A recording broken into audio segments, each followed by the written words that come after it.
Good morning and welcome to our class this morning. We have finally come to the end of the United Kingdom. This will be the last class actually taken from the Old Testament. Our class next Sunday will deal with God the Gracious King. God the Gracious King in comparison, really, to the three kings that we have looked at during this quarter. The title of our lesson this morning is Solomon the Failed King. This takes place around, about 960 BC, probably around 26 years into Solomon's 40-year reign. Could be a little longer.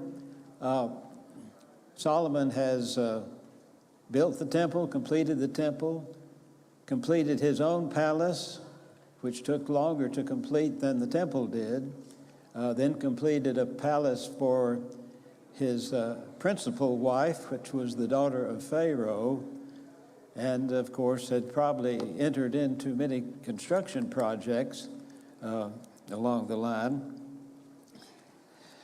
By way of review, Solomon, probably of all the three kings, Solomon got off to the best start as far as his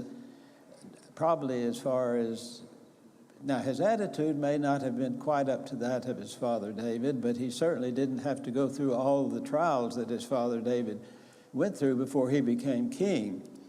But he got off to a good start. First of all, in 2 Samuel 12:24, it says that God loved Solomon. And it also says in 1 Kings 3:3, if you'd like to turn in your Bibles to 1 Kings chapter 3, we find that Solomon loved the Lord, walking in his statutes of his father David. We find that Solomon worshiped the Lord at Gibeon when he started out his reign as king. He humbly asked God for an understanding heart to rule his people, and God granted his request, and much more, in fact. God gave him riches and honor. And we'll find that no kings would be like Solomon in all his day. And his wisdom excelled the wisdom of the East Country and the wisdom of Egypt. And that's 1 Kings 4:30. So Solomon got off to a great start. He had a humble attitude. He worshiped God. He requested God for wisdom to properly rule his people. As he moved on into his reign, we find, of course, that he built and dedicated the temple to God. And we find that during this reign, unlike the reign of Solomon or, in fact, the reign of David, Israel at this particular time enjoyed peace and prosperity. And furthermore, his fame was spread to the nations round about. In fact, if you would think about it a little bit, this was obviously the golden age for Israel. It had peace, it had prosperity. However, early on there came what I would consider a crack in Solomon's foundation. And that was he took Pharaoh's daughter as his first and probably principal wife. And this unfortunately started a trend that ended up in the collapse of his kingdom. Before we get into that a little bit, I'd like to go back and explore the role of polygamy in the ancient world, because in order to better understand Solomon's downfall, we need to take a look at really what I would call the evolution of polygamy in the ancient world. In the beginning, it wasn't long when a descendant of Cain named Lamech took two wives. Now we know in the beginning God said a man will leave his father and his mother and cling to his wife, singular. And that was God's intention. God never intended for a man to have more than one wife. In fact, if you wives might think about it a bit, what would it be like if your husband had 2 wives or 3 wives, you can imagine the conflict that would naturally occur and jealousy that would probably occur from time to time. So polygamy was not a workable situation, especially for the women.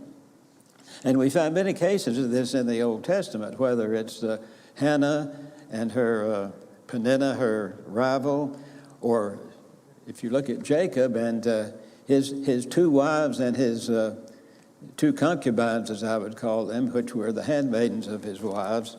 There was all sorts of conflict that occurred there. So, from the beginning, polygamy, although it came to be quite common, was certainly not the best relationship. In fact, a lot of the heroes even of the Old Testament had more than 1 wife. Abraham certainly did, although not to excess. Jacob, as I just mentioned, had 2 wives and 2 what I'd call concubines.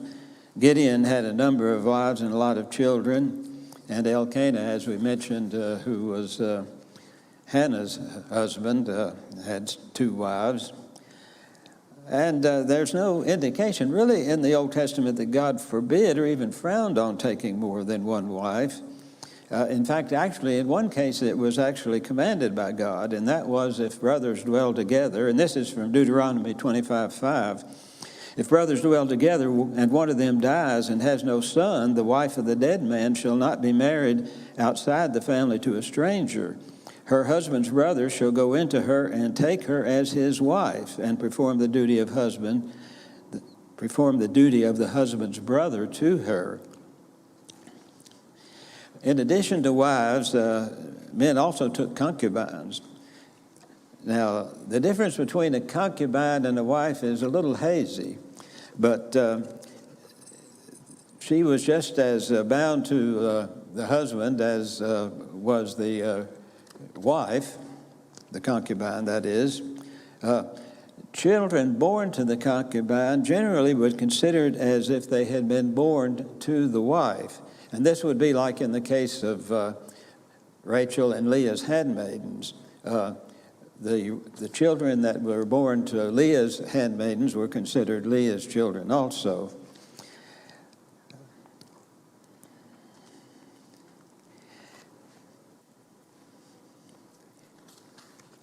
In addition, a woman who was a slave or a foreign woman taken in battle would normally be considered as a concubine. And of course, as I say, they had an inferior status, but they were still bound to the husband just as strongly as the wife was. And naturally, the number of wives and concubines that a man might have would have been, of course, proportional to his wealth, his ability to support them. Now, when we get to Solomon, Solomon admitted that he collected concubines for sensual delights. In Ecclesiastes 2:8, he said, I also gathered for myself silver and gold and the treasure of kings and provinces, and I got singers, both men and women, and many concubines, the delight of the sons of men. David, of course, Solomon's father, had 8 named wives himself. We know he had 10 concubines, and we also know that he had more wives than this, and we also know that he was given Saul's wives, although we don't know much about Saul's wives. We know that he had 1 wife and 1 concubine, and that wife probably would have been older than David would have been interested in, but nonetheless, God passed the wives of Saul on to David. However, when we get to Solomon, that was an entirely different situation. David may have had up to 30 wives and concubines total, probably about that number. But Solomon, of course, as you're familiar with Solomon, 700 wives and 300 concubines. This is so excessive that it even blows the imagination of how he ever managed that. But there is a scripture in the book of Esther that basically I think will give us an idea of what the king's harem, as it came to be known, was all about. And I'm going to read that. It's from Esther 2, chapter 2, verses 2 and 4. And then, now, as you recall, Queen Vashti refused to come to the banquet that King Ahasuerus was giving, and because she didn't want to be exposed to all those drunken men. And he was, of course, displeased with her, and his advisors told her, well, you need to get rid of her. So he did. He put her away. And then, of course, he needed to find a way to get a new queen. Esther 2, starting in verse 2. Then the king's young men who attended him said, let beautiful young virgins be sought out for the king, and let the king appoint officers in all and there were 127 provinces in Ahasuerus' kingdom, and that came from, I think, Egypt all the way through India. So we got 127 provinces, and they all were to gather beautiful young virgins to the harem in Susa, the citadel, under the custody of the king's eunuch, who was in charge of the women. So if you got 127 provinces, and they're sending probably multiple young virgins, you could easily get up with 1,000 women. And it goes on to say, and let cosmetics be given them, and let the young women who please the queen be queen, or the young woman who pleases the king be queen instead of Vashti. And this pleased the king, and he did so. When you go down to verse 14, it talks about the process. So they go through this beautification process. Then each one would go in on one night, and in the morning she would return to the second harem in the custody of another one of the king's eunuchs, who was in charge of the concubines. So I guess she became a concubine after she spent the night with the king. And she would not go into the king again unless the king delighted in her, and she was summoned by name. Now, do you think Solomon could remember the names of all of his 700 wives and concubines? I don't think so. He probably didn't even remember them, period. He probably called on a few of his favorites. So what happened to the others? Well, they were in the second harem now, and most of them probably never saw the king again. And so what are they going to do? For most of these women, it was probably like living in a luxurious prison. So just to give you an idea of what Solomon's harem might be all about, and how the women in the harem probably, for the most part, were just prisoners in a luxurious setting. Then let's also take a look not only at Solomon's wives, but also what I call his grand experiment. In Ecclesiastes, Solomon sought to find the meaning of life. Solomon tried and had the power to apply his wisdom to determine the meaning and purpose of life. And he concluded in Ecclesiastes chapter 1, starting in verse 16, he says, I said in my heart, I have acquired great wisdom, surpassing all who were over Jerusalem before me. And my heart has had great experience in wisdom and knowledge. And I applied my heart to know wisdom and to know knowledge and to know madness and folly. And I perceive that this also is but a striving after the wind. For in much wisdom there is much vexation, and he who increases knowledge increases sorrow. Solomon, he had this great experiment that he felt his wisdom was guiding him in, but he was just trying everything out. He was testing himself, and among the things he was testing himself with was pleasure. And Ecclesiastes 2, verse 1, starting, I said in my heart, come thou, and I will test you with pleasure, and enjoy yourself. But behold, this is vanity. I said of laughter, it is mad, and of pleasures, what use is it? Now this is later in life reflecting back on his life. It says, I searched with my heart how to cheer my body with wine.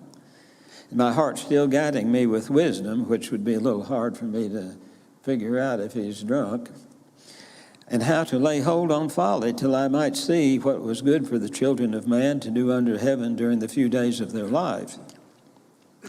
I made great works. I built houses and planted vineyards for myself. I made myself gardens and parks and planted them with all kind of fruit trees. I made myself pools for which to water the forest of growing trees. I bought male and female slaves, and I had slaves who were born in my house. I also had great possession of herds and flocks, more than any who had been before me in Jerusalem. I also gathered for myself silver and gold, and the treasure of kings and provinces, and I got singers, both men and women, and many concubines, the delight of the sons of men. So Solomon was really into the wife and concubine thing. So I became great and surpassed all who were before me in Jerusalem, and my wisdom remained with me. And whatever my eyes desires, I did not keep from them. I kept my heart from no pleasure, for my heart found pleasure in all my toil, and this was my reward for my toil. Then I considered all that my hands had done and the toil that I had expended in doing it, and behold, all was vanity and striving after the wind, and there was nothing gained under the sun.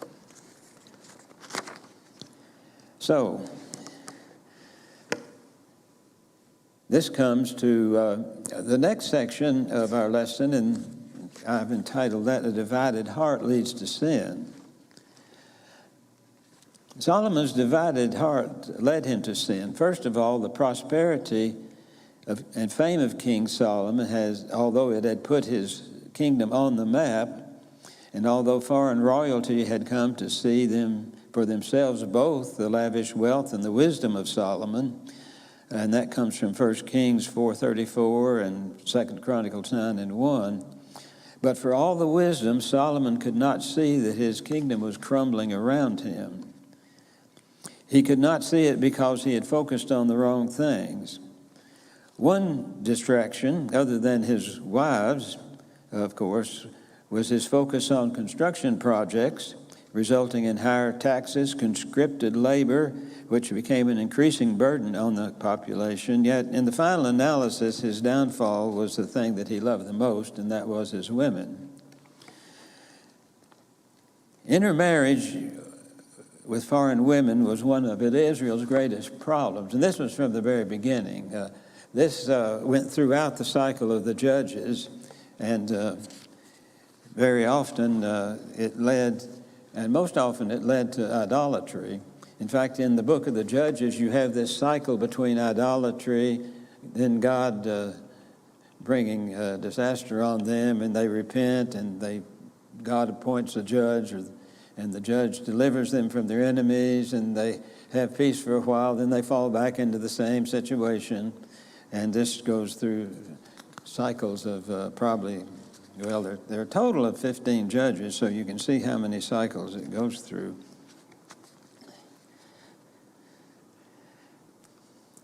In Deuteronomy 7, verse 1, it says, when the Lord your God brings you into the land you are entering to take possession of, and clears out many nations before you, the Hittites, the Girgashites, the Amorites, the Canaanites, the Perizzites, the Hivites, and the Jebusites, 7 nations more numerous and mightier than you. And when the Lord your God gives them over to you, you shall defeat them, and you must devote them to complete destruction. You shall not make a covenant with them or show mercy to them. And in verse 3, he says, you shall not intermarry with them, giving your daughters to their sons or taking their daughters to your sons, for they would turn away your sons from following me and serve other gods. Then the anger of the Lord would be kindled against you and would destroy you quickly. And for all of Solomon's wisdom, he totally ignored the scriptures in Deuteronomy. For Solomon loved many foreign women, as is pointed out in 1 Kings chapter 11, verse 1. Now King Solomon loved many foreign women, along with the daughter of Pharaoh, Moabite, Ammonite, Edomite, Sidonian, and Hittite women. And from the nations concerning which the Lord has said to the people of Israel, you shall not enter into marriage with them, neither shall they with you, for surely they will turn your heart after other gods. And Solomon clung to these in love. He had 700 wives who were princesses and 300 concubines. And Solomon eventually gave in to his foreign wives, for in 1 Kings 11:4 it says, then when Solomon was old, his wives turned away his heart after other gods, and his heart was not wholly true to the Lord his God, as the heart of David his father had been. Solomon's going after foreign gods is chronicled in 1 Kings chapter 11, starting in verse 5. For Solomon went after Ashtaroth, the goddess of the Sidonians, and Milcom, the abomination of the Ammonites. So Solomon did what was evil in the sight of the Lord, and did not wholly follow the Lord as David his father had done. Then Solomon built a high place for Chemosh, the abomination of Moab, and for Molech, the abomination of the Ammonites, on the mountains of east of Jerusalem. So he built a high place across the Kidron Valley to the east of Jerusalem for Chemosh. And so he did for all his foreign wives who made offerings and sacrifices to their gods. So you see what's happening. Solomon, probably for political alliances and any other reasons, took all these foreign wives, and probably after a while they started nagging him. They said, Solomon, we need to worship our gods too. You need to do something for us. And finally, I guess it just got to the point it wore down Solomon that he said, oh, go ahead, let's do it. Keep you happy. Well, let's take a look at these gods. Milcom, or Molech, as he's also called, was the national idol worshipped by the Ammonites, at whose altar they offered human sacrifices, and that's found in 1 Kings 11. The high places were built for this idol by Solomon at the instigation of his Ammonite wives, and these high places were not destroyed until the time of King Josiah, which is chronicled in 2 Kings. Ashtaroth was the moon goddess of the Phoenicians. Their principal female deity, frequently associated with the name of Baal, the sun god, and their chief male deity. She appears among the Philistines as the idol in whose temple they hung Saul's armor, and she was identified as Ishtar, or Nana, the planetary Venus among the Assyrian gods. And Chemosh, the abomination of Moab, was, of course, from Ammon, from its close connection.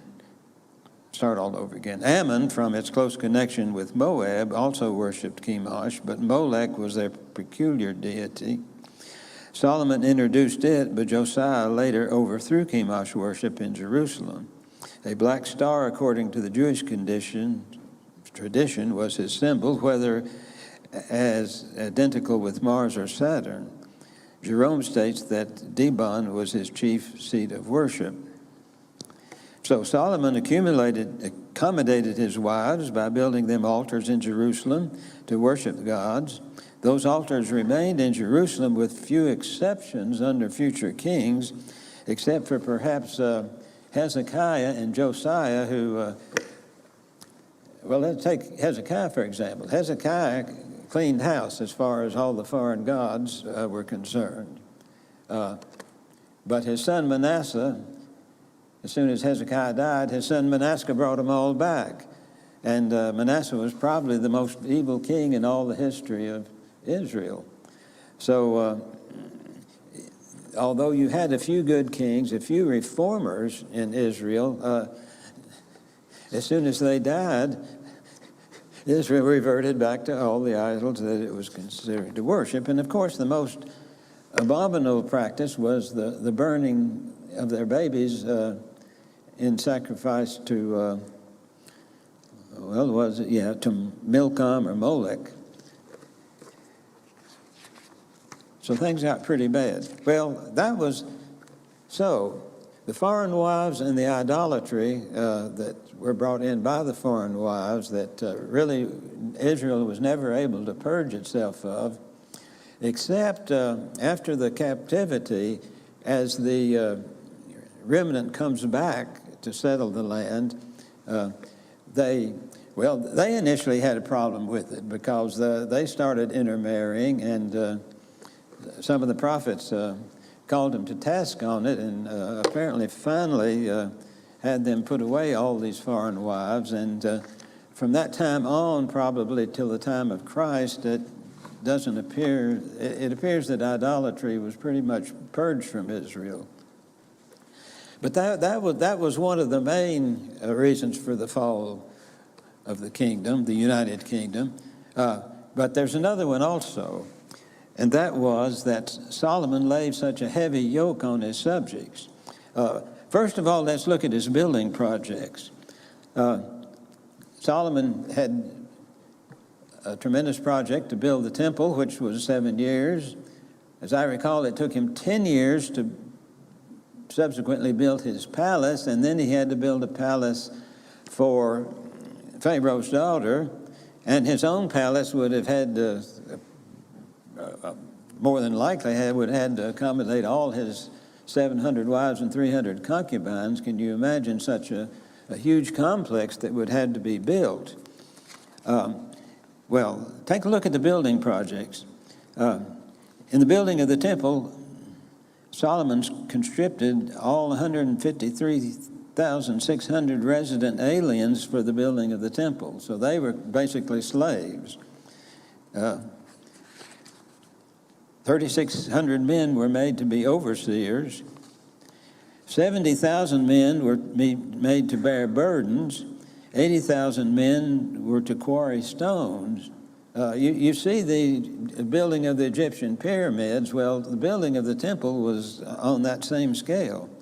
Furthermore, Solomon drafted 30,000 men of Israel and sent them 10,000 a month to Lebanon.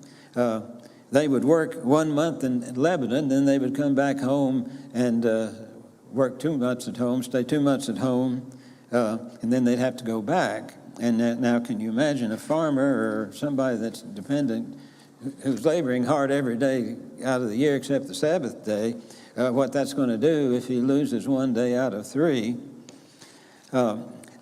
They also, in addition to the temple, built the Millo. That was an area in Jerusalem, the walls of Jerusalem and the walls of Hazor, Megiddo, and Gezer. But even after the temple was completed, Solomon's palace took 13 years to build, and the palace for Pharaoh's daughter also had to be built. And furthermore, Solomon had many other projects that required labor, as described in Ecclesiastes chapter 2. I made great works. I built houses and planted vineyards for myself. I made gardens and parks and planted them with all kind of fruit trees, and I made myself pools from which to water the forest of the growing trees. So all these huge construction projects placed a humongous burden on the citizens of Israel, plus the fact that Solomon had a large standing army. At the time of David's census, there were 130,000 men of fighting age, and these, of course, would be, fortunately, since Solomon didn't have to fight any battles, particularly from the nations around about, fortunately, these men didn't have to be drafted.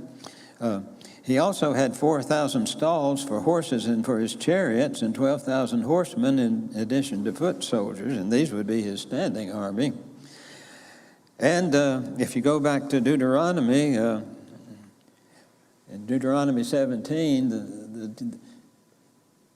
God said when you get a king, he's not to have many wives, he's not to have many horses, he's not to accumulate a lot of wealth.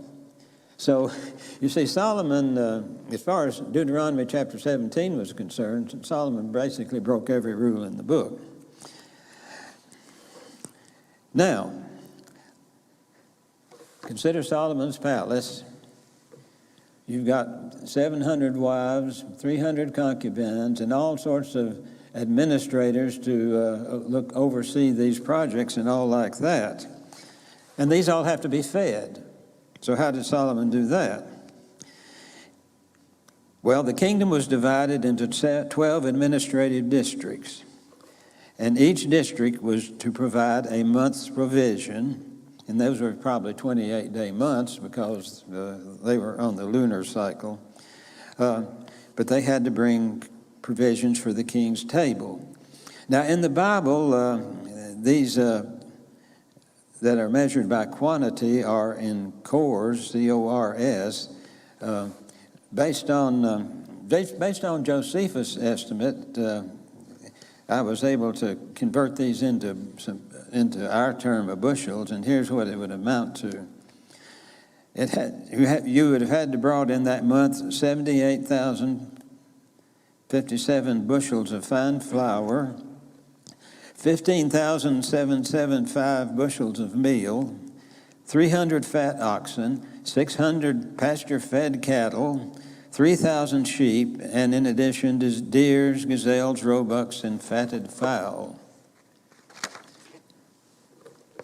And considering the fact that some of the men were gone 1 month out of 3 to Lebanon, and to raise this amount of foodstuffs while the farmer or herdsman was gone, obviously would be an extreme hardship. Nonetheless, in addition to that, you can imagine transporting these to Jerusalem from outlying districts. Maybe you had to go 70 or 80 miles hauling on these on certainly poor roads, on donkeys, and maybe even in carts. It just was it was a tremendous weight on the people. Solomon also had vast herds of livestock on his own. He says, I had great possessions of herds and flocks, more than any who had been before me in Jerusalem. Based on the food supply numbers, it has been estimated that his wives and concubines and administrators and all like this would have numbered about 14,000 people. So you can see the humongous bureaucracy that Solomon had, which, of course, put a humongous load upon the people. Now, 120 years before this, approximately, Samuel had warned the people of this very thing that was going to happen. He says, these will be the ways for the king. He will reign over you. He will take your sons and appoint them to be his chariots and to be his horsemen and to run before his chariots. And he will appoint for himself commanders of thousands and commanders of 50s, and some to plow his ground and to reap his harvest and to make his implements of war and equipment of his chariots. He will take your daughters to be perfumers, cooks, and bakers. He will take the best of your fields and vineyards and olive orchards and give them to his servants. He will take 1/10 of your grain and of your vineyards and give it to his officers and to his servants. And he will take your male servants and female servants and the best of your young men and your donkeys and put them to his work. And he will take 1/10 of your flocks, and you shall be his slaves. And in that day you will cry out because of your king, whom you have chosen for yourselves. But the Lord will not answer you in that day. So, Solomon dies eventually, and his son Rehoboam ascends to his throne, supposedly. Now, take the heavy burdens that the people have been bearing under King Solomon, and you can see what the reaction is going to be. But first of all, let's take a look at, in summary, First of all, God was angry with Solomon because his heart had turned away from the Lord, the God of Israel, whom appeared to him twice. And he commanded him concerning this thing that he should not go after other gods, but he did not keep what the Lord commanded. 1 Kings 11. Secondly, Solomon had violated God's first two commandments. That is, first of all, you shall have no other gods before me. And secondly, you should not make unto yourselves graven images. Thirdly, God pronounced judgment on Solomon, saying, since this has been your practice, and you have not kept my covenant and my statutes that I have commanded you, I will surely tear your kingdom from you and will give it to your servant. Now, the servant turns out to be a man named Jeroboam, who was one of his taskmasters, as I recall. And for some reason or other, they had words, and Jeroboam had fled to Egypt at the time. Continuing in verse 12, yet for the sake of your father I will not do it in your days, but I will tear it out of the hand of your son.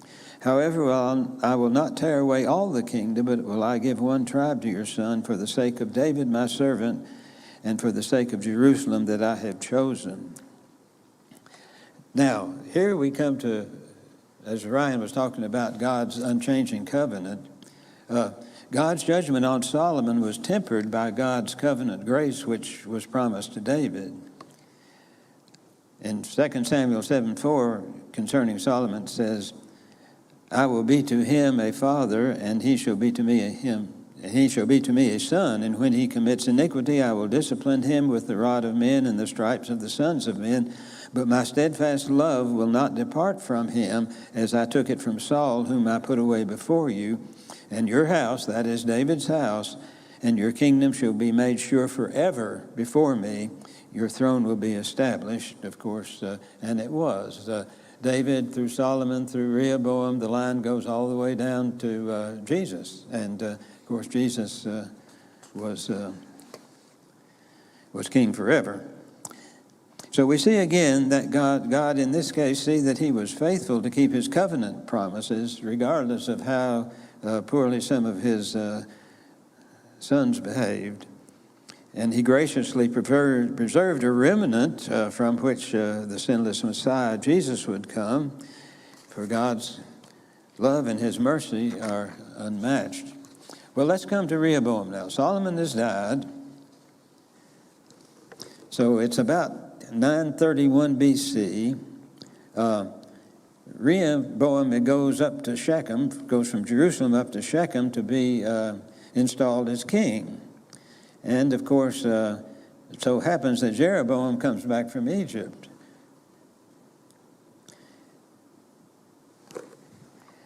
So, 1 Kings 12:1. Rehoboam went to Shechem, for all Israel had come to Shechem to make him king. And as soon as Jeroboam the son of Nebat heard of it, for he was still in Egypt, where he had fled from King Solomon, then Jeroboam returned from Egypt. And they sent and called him, and Jeroboam and all the assembly of Israel came and said to Rehoboam, your father made our yoke heavy. Now therefore lighten the hard service of your father and his heavy yoke on us, and we will serve you. So the people were tired of Solomon's heavy yoke, and it's obvious that they weren't inclined for that to continue. So Rehoboam acts rather wisely at this particular point in time. He says to them, go away for 3 days and come again to me. So the people went away. Then King Rehoboam took counsel with the old men, and it's good to take counsel in making decisions. He talked to the old men who stood before Solomon, his father, while he was yet alive, saying, how do you advise me to answer to these people? And they said to him, if you will be a servant to this people and serve them and speak good words to them when you answer them, then they will be your servants forever. But Rehoboam abandoned the counsel of the old men that the old men had given him, and took counsel with the young men who had grown up with him and stood before him. And he said to them, what do you advise me that we answer the people who have said, lighten the yoke that your father put upon us? And the young men who had grown up with him said, Thus you shall speak to the people who said to you, Your father made our yoke heavy, but lightened it for us. Thus you shall say to them, My little finger is thicker than my father's thighs. And now whereas my father had laid on you a heavy yoke, I will add to your yoke. My father disciplined you with whips, but I will discipline you with scorpions. So Jeroboam and all the people came back on the third day, and the king said, Come to me, as the king said, Come with me on the third day. And the king answered the people harshly and forsook the counsel of the old men had given him. And he spoke to them according to the counsel of the young men, saying, My father made your yoke heavy, but I will add to your yoke. My father disciplined you with whips, but I will discipline you with scorpions. So the king did not listen to the people, for it was the turn of affairs brought about by the Lord, that he might fulfill his word, which the Lord had spoken to Ahijah the Shilonite, to Jeroboam the son of Nebat. And when all Israel saw that the king did not listen to them, the people answered and said to the king, What portion do we have in David? We have no inheritance in the son of Jesse. To your tents, O Israel. Look now to your own house, David. So Israel went to their tents. But Rehoboam reigned over the people of Israel who lived in the cities of Judah. And that brought basically to an end the 120-year United Kingdom. We have just a few minutes. Let's take a look at what happened. First of all, look at the northern kingdom. Jeroboam set up golden calves in Dan and Ephraim to discourage the tribes from worshiping in Jerusalem. The prophets Elijah and Elisha were unsuccessful in turning the northern tribes back to God, so they worshipped the Baal and the Ashtaroth. The northern kingdoms had 19 kings over its 209-year existence. Its most infamous king was, of course, Ahab and his wife Jezebel. The northern kingdom was carried away into Assyrian captivity in 722 BC, never to be heard of again.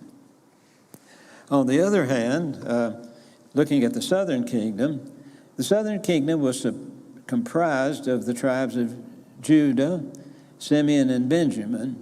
The tribe of Simeon had been scattered throughout the tribe of Judah initially. They did not have a separate territory of their own, and Benjamin was adjacent to the tribe of Judah. The southern kingdom also had 19 kings, and it remained in existence for the next 345 years. Solomon's temple, before it was destroyed by the Babylonians, lasted, I forget how many years it was, but it lasted until the Babylonians came in and destroyed it.